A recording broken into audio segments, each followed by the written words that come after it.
எல்லாருக்கும் வணக்கம் மக்களே. இப்போ நம்ம இருக்கிறது கேரளாவில் நீண்டகரன்ற இடத்துல இருக்கோம். இப்போ நாங்கள் தொழிலுக்கு கிளம்புறோம். வலைத்தொழில் தான். ஆனால் வலையில் ஒன்றும் மீன் அதிகமாக படலை. அதனால் நைட்டுக்கு தூண்டி ஆட்டுவோம். அப்போ அதில் சூறப்படுது. இந்த வீடியோ முழுசாக பார்க்கணும், ஸ்கிப் பண்ணால் பாருங்கள். இப்போ நம்ம ஐஸ் ஏற்ற போகிறோம். ஒரு போட்டுக்கு 3 கட்டி ஐஸ் ஏற்றுவோம், 3 பார் ஐஸ் ஏற்றுவோம். அதுவே போதுமானது. அதுக்கு மேலே தேவைப்படாது. அந்தளவுக்கு அந்த ஐஸுக்கு ஏற்ற அளவுக்கு மீன் பிடிச்சாலே போதும். இப்போ பாருங்கள், ஒரு 3 பார் ஐஸ் ஏற்றுறோம். ஐஸ் ஏற்றிட்டு கிளம்ப வேண்டியதான்.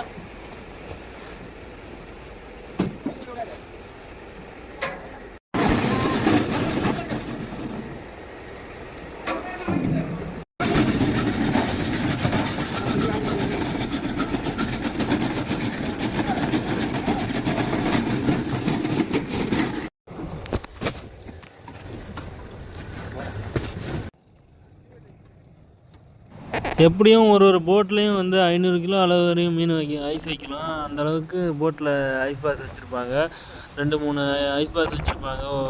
அதனால் ஒரு 600 கிலோ 700 கிலோ வரையும் நம்ம மீன் ஐஸ் வச்சு எடுத்துகிட்டு வரலாம். எப்படி இருந்தால் ஒரு 2 மணி நேரம் 3 மணி நேரத்துக்குள்ளே கரை வந்துடும். அதனால் ஓரளவு 1 டன் அளவு மீன் பட்டாலும் சரி தான், ஓரளவு நல்லபடியாக கொண்டுட்டு வந்துடலாம். இப்போ நாங்கள் தொழிலுக்கு கிளம்பியாச்சு. ஹார்பர் விட்டு வெளியாகிறோம். பாருங்கள்,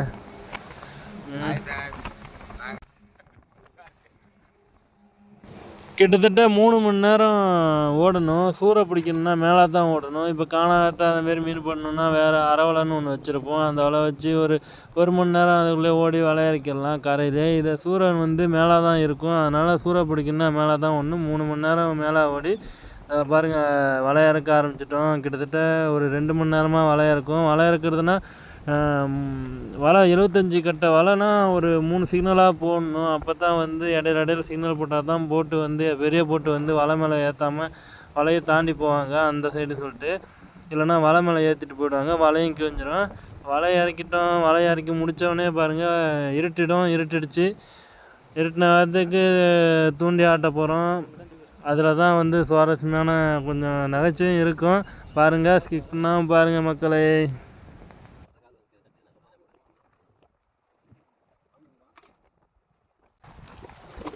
இப்போ போட்டில் பார்த்தீங்கன்னா ஒரு 2 பேர் தான் ஆட்டுவாங்க. பாக்கி ஒரு 2 பேர் நின்றுட்டு தான் இருப்போம் மீனை பேக்கிறதுக்குன்னு.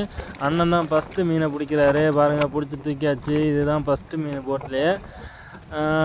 எப்படின்னா ஒரு 2 பேர் மட்டும்தான் ஆட்ட முடியும். ஒரு 4 பேர்னா ஆட்டினா அங்கங்கே இன்னொருத்தவங்க பண்ணு மாட்டிக்கும் வெள்ளை வாட்டத்துக்கு, அதை நீர் வாட்டத்தில். அதனால் 2 பேர் அட்டியில் ஒருத்தவங்க அணியத்தில் ஒருத்தவங்க தான் ஆட்டுறாங்க.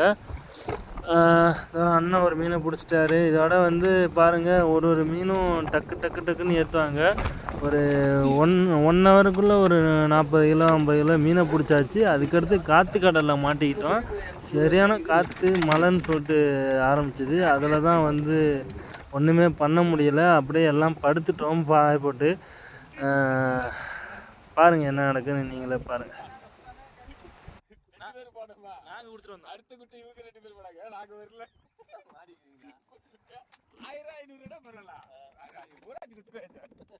இந்த மாதிரி உயிரோட மீனை பார்க்கும்போது இதை வெட்டி சமைச்சா எப்படி இருக்குன்னு சொல்லிட்டு ஆசையாக தோணுது எனக்கு. உங்களுக்கு பார்த்தா இது எப்படி தோணுன்னு சொல்லிட்டு கமெண்ட் பண்ணுங்கள். அந்த சூறை மீனை உயிரோடு பார்க்கும்போதே ஒரு ஆசையாக இருக்கும். அதோட வளவளப்பும் சரி, அதோட அந்த பதைக்கும் போதே சரி, அதை பார்க்கும்போதே அவ்வளோ ஆசையாக இருக்கும். இந்த மீன் பட நம்மளுக்கும் கொஞ்சம் சந்தோஷமாக இருக்கும். ஆனால் அந்தளவுக்கு மீன் படலை. பாருங்கள், ஒரு மீன் 300 கிராம் 1/2 கிலோ அந்த அளவு சைஸில் இருந்துச்சு. 2 பேர் தான் பிடிக்கிறாங்க மீன். ஓரளவு பட்டுட்டு இருக்குது. ஆனால் எதிர்பார்த்த அளவு கிடைக்கல. ஒரே இதில் 2 மீன் பிடிச்சிட்டாரு அண்ணன். எங்கள் வீட்டு கேப்டன் இதுதான் பார்த்துங்க. ஹாய் சொல்லுங்க.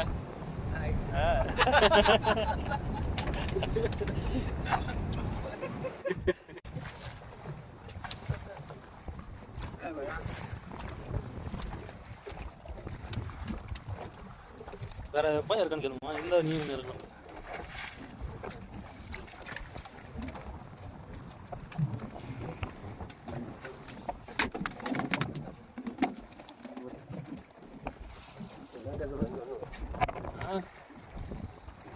அடுத்த செகண்ட் பார்க்காது. என்னது 3 அடுத்தது இன்னொன்று இருக்கு.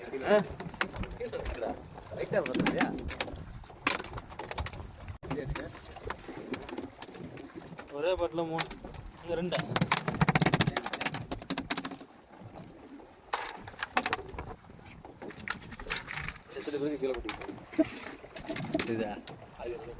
ஒரு 50 கிலோ மீனை பிடிச்சோன்னு வச்சுக்கிங்களேன், என்ன கிடைக்குன்னு நினைக்கிறீங்க? ஒரு 10,000 தேர்னா தான் வந்து ஒரு 1000 கிடைக்கும். இவ்வளோ ஒரு ஸ்டேட்டை விட்டு வேறு ஸ்டேட்டு போய் பாடுபடுறோம், விடிய விடிய கண்ணு முழிக்கணும்.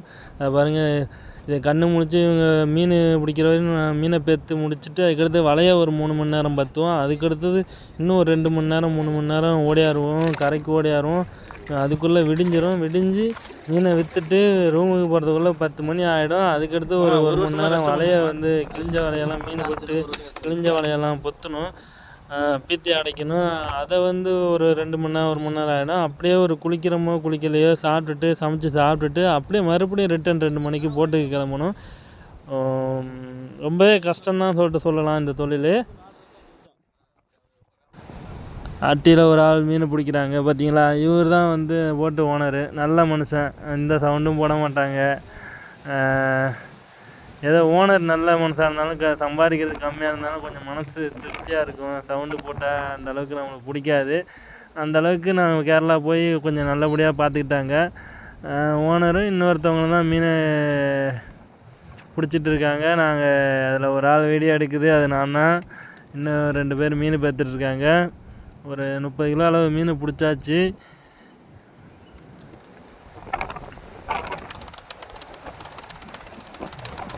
ஒரு மீன் தூக்கியாது ஓனரு. 1 இன்னும் மீன் இருக்குதுன்னு நினைக்கிறேன் தண்ணியில்.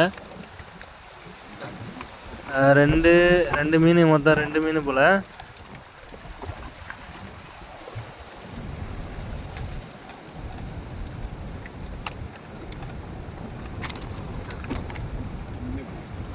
ஒரு கூடையும் பார்த்திங்கன்னா ஒரு 20 கிலோ 30 கிலோ அளவு மீன் தூக்கிட்டு போகலாம். இன்னும் ஒரு மீனை பிடிச்சாச்சு.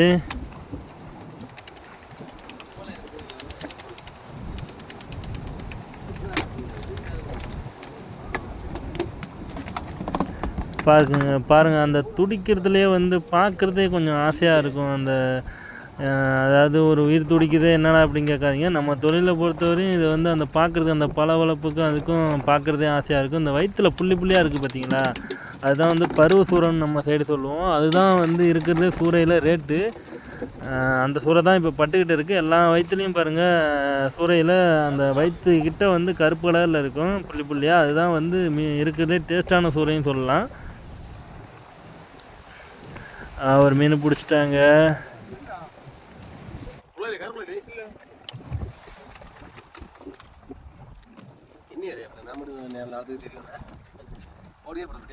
போடும் மீன் வேலை வச்சிருக்கேன். அப்புறம்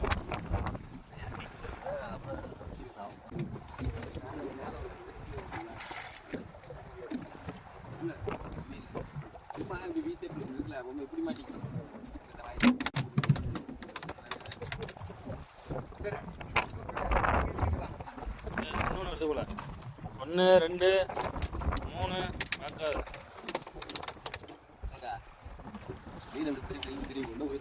எப்படி இந்த மீனா இப்படி பிடிச்சி இழுத்து போட்டோம்னா செத்து விடும். இழுத்தா நீட்டில் இழுத்தா கட் ஆகிடும். அதோட படம் அடிக்காது. கொஞ்ச நேரம் அடிக்காது.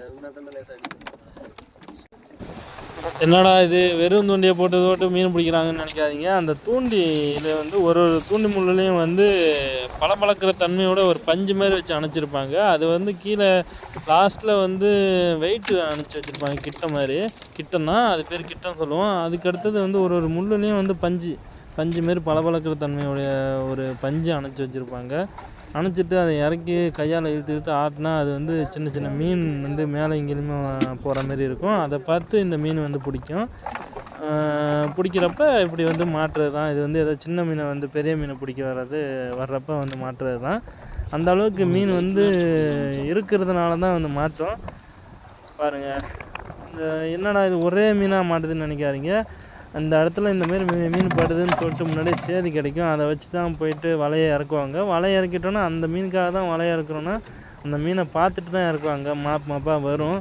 அதுமாரி இறக்கும்போது இந்த மீன் இந்த இடத்துல இருக்கும். ஒரு ஆள் நைட்டில் ஆப்டுன்னு சொல்லிட்டு சேதி கிடைக்கிறதுனால தான் இந்தமாரி தூண்டிலாம் ஆட்டுறது. பாருங்கள், ஒரு மீன் பிடிச்சிட்டு தான் இருக்கும். நாங்கள் பிடிச்சதுலேயே எங்கள் போட்டு தான் கம்மி. கூட வந்த போட்டுலாம் ஒரு 100 கிலோ 150 கிலோன்ற அளவுக்கு மீன் பிடிச்சாச்சு. கரை வந்து தான் அந்த நாங்களே பார்த்தோம். எங்களுக்கு அவ்வளோ சொல்கிற மாதிரி ஒன்றும் இல்லை. பாருங்கள், இங்கே ஒரு கூட 2 கூட அட்டியில் கொஞ்சம் மீன் வச்சுருக்காங்க ஓனரு. அவ்வளோதான்.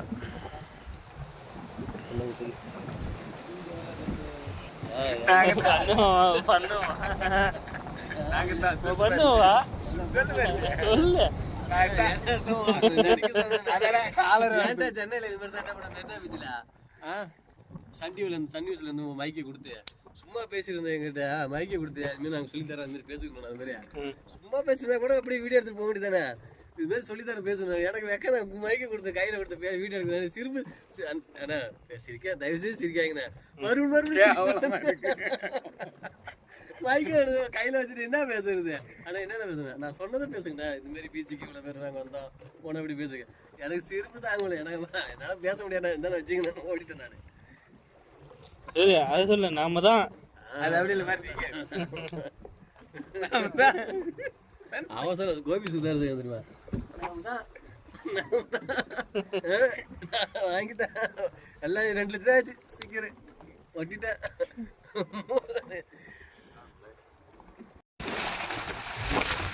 இப்போ பார்த்துக்கிட்டிங்கன்னா காற்று மழையும் எடுத்து வச்சு எல்லாம் இதோட கோட்டு எல்லாம் போட்டுக்கிட்டு படுத்துருவோம். பாயை போட்டு பாயினா சீட்டு அது உள்ளே பூந்துக்கிட்டுனா மழை பெய்யாது. ஆளுக்கு ஒன்று இருக்கும். எல்லாம் எடுத்து போட்டுக்கிட்டு படுத்துட வேண்டியதான். ஒன்றும் பண்ண முடியல. இந்த காற்று மழையில் மீன் எடுக்காது. அதனால் எல்லாம் போட்டுட்டு படுத்துட்டோம். சரியான காற்று மழைன்னு சொல்லிட்டு சொல்லலாம். காற்று முன்னாடியே வந்துடுச்சு, மழை அப்படியே பின்னாடியே வருது. இதோட எல்லாம் படுக்க வேண்டியதான் அப்படின்ற நிலைமை ஆகிடுச்சு. படுத்துட்டு வலை பத்துற வீடியோவை இன்னொரு நாள் போடுறேன். இந்த வீடியோ பிடிச்சிருந்தா லைக் பண்ணுங்கள், ஷேர் பண்ணுங்கள், மறக்காமல் சப்ஸ்கிரைப் பண்ணுங்கள். மக்களே ரொம்ப கஷ்டப்பட்டுருக்கோம். பாருங்கள் எந்தளவு காற்று மழைன்னு பாருங்கள். ஏன்டா தெரிஞ்சே தொல்லுக்கு போகிறீங்கன்னு சொல்லிட்டு கேட்காதீங்க. இந்த மழைங்காற்று ஒரு சில டைமில் வந்து வர்றதே தெரிய மாட்டுது. அந்தமாரி டைமில் தான் போய் மாட்டிக்கிட்டோம். கொஞ்சம் கஷ்டமாகவே இருந்துச்சு. ஒரு 2 மணி நேரம் 3 மணி நேரம் மழை பெஞ்சுது. அதுக்கடுத்து தான் வந்து மழையே பற்ற ஆரம்பித்தோம்.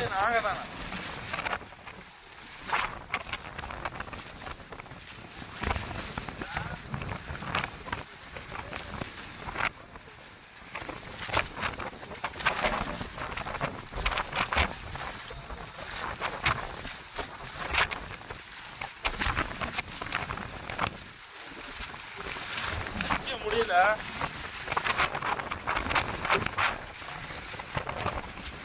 எடுத்து உள்ள வச்சிட வேண்டியதா. இனிமேலாம்